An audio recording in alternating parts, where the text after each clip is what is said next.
O presidente russo Vladimir Putin ameaçou utilizar novamente o seu mais novo míssil balístico com capacidade nuclear, o Oreshnik, para atingir alvos em território ucraniano. E se o fizer, afirma que os alvos serão pulverizados, ou seja, transformados em poeira. Os Estados Unidos pressionam o governo da Ucrânia para que reduza a idade mínima para recrutamento de novos soldados, dos atuais 25 para 18 anos. Essa medida, de acordo com os Estados Unidos, seria necessária para ajudar a conter o avanço das tropas russas no leste da Ucrânia. Volodymyr Zelensky, por sua vez, afirma que o país não irá reduzir a idade mínima, mas que precisa de ainda mais apoio ocidental, sobretudo dos Estados Unidos, para obter ganhos no conflito contra os russos. Se você ficou interessado e quer saber mais sobre estes e outros temas das atualidades, geografia ou geopolítica, já sabe, me acompanha no canal, faça a sua inscrição, já deixa o like nesse vídeo e vem comigo, bora lá. Minha gente, hoje é sábado, dia 30 de novembro, estamos aí prestes a iniciar o último mês do ano. E começa esse vídeo repercutindo uma fala do Vladimir Putin na última quinta-feira. Tá aí a manchete, Putin ameaça reduzir a poeira alvos em Kiev. Segundo Putin, a Rússia foi forçada a implantar o novo míssil, o Oreshnik, em resposta às ações do inimigo. Ações da Ucrânia que foram feitas principalmente depois de os Estados Unidos terem autorizado a Ucrânia a utilizar os mísseis Atak-MS ou Atacams para atingir alvos no território russo. Isso se deu aí há aproximadamente 2 semanas. A fala do Putin aconteceu durante uma reunião de líderes da Organização do Tratado de Segurança Coletiva, CSTO, que é uma aliança militar composta aí por uns 5, 6 países. Não vou me lembrar de cor quais são todos aqui, mas é Rússia, Cazaquistão, Bielorrússia, Quirguistão, mais uma meia dúzia de uns 2. Depois você procura aí caso tenha interesse em saber exatamente quais são os membros. Não vem ao caso agora listar todos, mas enfim, o Putin disse ainda, complementando, que centros de tomada de decisão em Kiev poderiam se tornar um alvo para esse míssil Oreshnik. Para quem não lembra, na quinta-feira da semana passada, pela primeira vez na guerra, o míssil com aquela capacidade foi utilizado. Inclusive, esse míssil é novo e foi utilizado pela primeira vez pela Rússia. O uso desse míssil, para muito além de demonstrar força e tentar dissuadir os aliados da Ucrânia a ampliarem o apoio à Ucrânia contra a Rússia, foi também uma forma de realizar um teste com esse míssil, que afinal de contas é novo e nem mesmo a Rússia sabe exatamente como ele se comporta e quais são efetivamente suas características quando colocado em ação. O Putin falou mais nessa entrevista sobre esse míssil. Entre aspas aqui o que ele disse, Deixe-me lembrá-lo mais uma vez como o Oreshnik funciona, aqui falando a jornalistas. Dezenas de ogivas teleguiadas atacam o alvo a uma velocidade de 10 Mach. 10 Mach é 10 vezes a velocidade do som, só isso, viu gente? Daí ser um míssil hipersônico. São mais de 10 mil km por hora, o que é cerca de 3 km por segundo. A temperatura dos elementos de impacto atinge 4.000 graus, acrescentou aí o Putin. Se minha memória não falha, ele continuou dizendo, a temperatura na superfície do Sol é de 5,5 ou 6.000 graus Celsius. Portanto, tudo que está no epicentro da explosão é dividido em frações, em partículas elementares, essencialmente transformadas em pó, advertiu Putin. Então, para bom entendedor, meia palavra basta. Ainda que ele não tenha dito estas palavras diretamente contra a Ucrânia ou contra países ocidentais, foi um recado indireto que ele enviou aqui para a Ucrânia e para os seus aliados. Ou seja, se vocês mantiverem o apoio à Ucrânia, se a Ucrânia continuar promovendo esses ataques com mísseis contra o território russo, nós poderemos utilizar novamente esse míssil Oreshnik. Lógico, gente, que o Putin não quer usar esse míssil.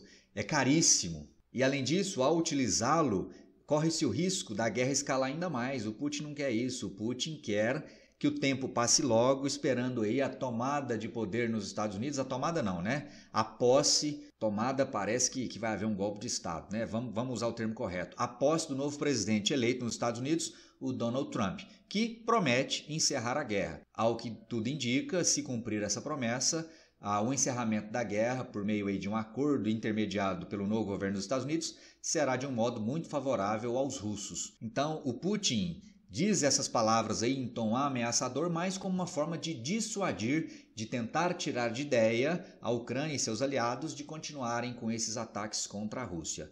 Porém, tenho certeza que ele não deseja utilizar esse míssil novamente, mas também não duvido que ele utilize caso julgue necessário. Beleza? O que você acha? É só uma retórica de ameaças do Putin ou ele está falando algo para valer e vai, no próximo ataque ucraniano, responder novamente com o uso desse míssil? Deixa para mim nos comentários. Nesse mês de novembro, gente, a Rússia mais uma vez apresentou significativos avanços no campo de batalha, ali na região leste da Ucrânia. Tá aí, ó. Rússia avança na Ucrânia no ritmo mais rápido desde o início da guerra. O exército russo capturou quase 235 quilômetros quadrados na Ucrânia na semana passada. A manchete dessa semana, ó, 26 de novembro. Esse número de 235 quilômetros foi um recorde semanal para esse ano de 2024. Então aqui o mapa para relembrarmos, ó. A Rússia tem avançado principalmente aqui, ó, nas províncias de Donetsk e Zaporizhzhia, ampliando, portanto, ainda mais as áreas já dominadas. Vale lembrar sempre que esse maior avanço russo no leste se deu principalmente a partir do final de julho, começo de agosto, que foi quando tropas ucranianas foram desmobilizadas do leste para promoverem uma invasão, para promoverem um ataque surpresa contra o território russo aqui em Kursk. Foi uma estratégia de guerra adotada pela Ucrânia que para muitos foi um grande erro. Afinal de contas, ainda que ela tenha avançado sobre o território russo, ela acabou fragilizando sua defesa no leste, o que tem proporcionado um avanço maior e mais intenso dos russos aqui no leste. Então, olha só, atualmente a Rússia controla 18% da Ucrânia aproximadamente, incluindo toda a Crimeia. Crimeia está aqui a península, ó. Pouco mais de 80% de Donbás. Donbás é o nome que se dá para a junção de Lugansk e Donetsk, essas duas províncias aqui, ó. E mais de 70% das regiões de Zaporizhzhia e Kherson. Está aqui Zaporizhzhia e Kherson mais ao sul. Bem como pouco menos de 3% da região de Kharkiv.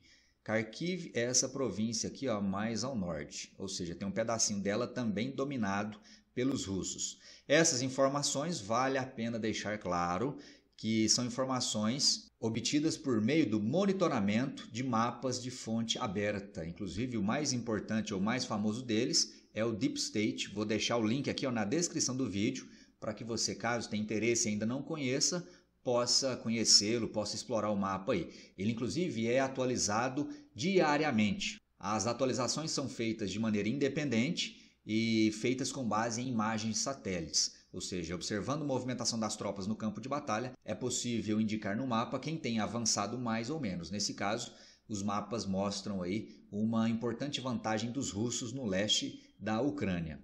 Aqui eu falei sobre Kursk, né, que a Ucrânia invadiu Kursk no final de julho, começo de agosto, na expectativa de infligir algum grande dano contra os russos, mas o fato é que a Rússia tem conseguido aí, mesmo que de maneira lenta, recuperar o controle sobre Kursk. Olha essa informação, ó. Uma fonte do Estado-Maior da Ucrânia disse no domingo dia 24, portanto há menos de uma semana, que a Ucrânia agora detém apenas cerca de 800 dos mais de 1.300 quilômetros que já dominou em Kursk. Ou seja, ela perdeu aqui, ó, mais de 500 quilômetros quadrados desse território. Sinal de que a Rússia, mesmo lentamente, vem recuperando esse território.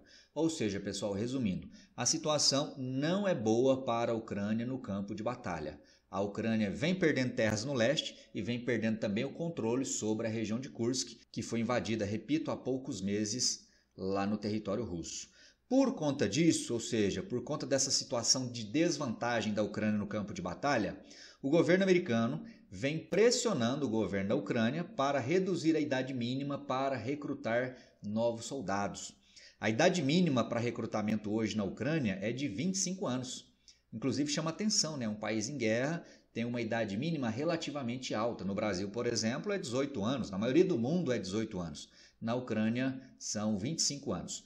Olha só, o conselheiro de Segurança Nacional dos Estados Unidos, o Jake Sullivan, disse: nossa visão tem sido de que não há um sistema de armas que faça diferença nessa batalha. O que ele está dizendo aqui então, pessoal? Está falando o seguinte: não adianta nós, Estados Unidos, fornecermos armas para a Ucrânia apenas.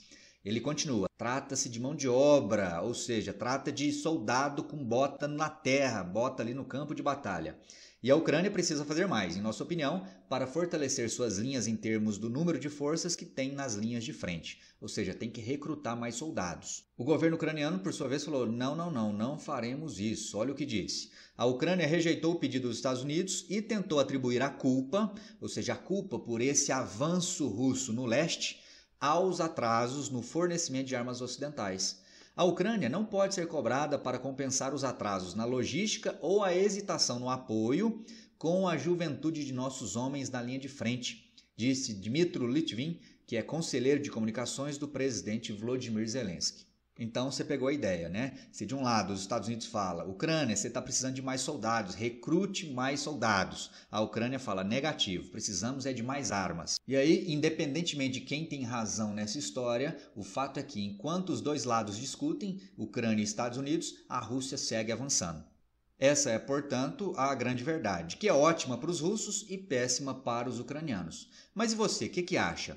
Pensa que a Ucrânia deveria reduzir essa idade mínima para aumentar o número de combatentes e de alguma forma impor alguma resistência maior aos russos? Ou isso não adiantaria nada e se a Ucrânia fizer isso, ela vai, na verdade, estar enviando seus jovens para a inevitável morte no campo de batalha? Deixa para mim aí nos comentários o que você acha.